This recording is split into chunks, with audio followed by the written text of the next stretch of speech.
Dans cette dernière partie de la sourate Al-Waqi'a, Allah nous parle d'un groupe dangereux, les gens de la gauche. Qui sont-ils? Ce sont ceux qui ont rejeté la vérité, ont persisté dans l'injustice, ont vécu sans se soucier d'Allah, se sont moqués du jour dernier. Ils ne sont pas des ignorants. Ce sont des personnes qui savaient, mais ont repoussé, qui disaient « plus tard », jusqu'à ce qu'il soit trop tard. Leur erreur était l'insouciance et l'orgueil. Ils disaient « est-ce que vraiment nous serons ressuscités ?» Ils doutaient, se moquaient, reportaient le repentir, jusqu'au jour où il n'y a plus de retour.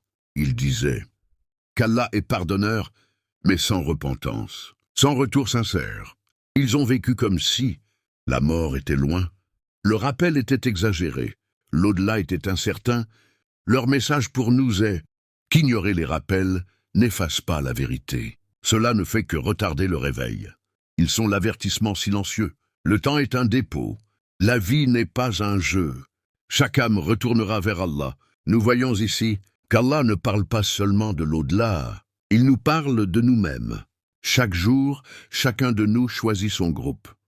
Par ses actes, par ses intentions corrigées, par ses choix silencieux, par ses péchés abandonnés, par ses repentirs sincères. Ce rappel puissant te pousse à te poser une question essentielle. Dans quel groupe suis-je en train de marcher aujourd'hui? Car le jour du jugement n'est pas un mythe lointain. C'est une rencontre programmée. Tu ne choisiras pas ce jour-là, tu choisis maintenant.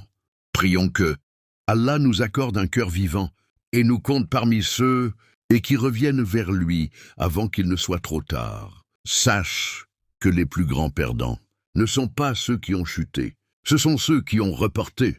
Alors, si tu veux faire partie de ceux qui se réveillent avant qu'il ne soit trop tard, abonne-toi à Baldina.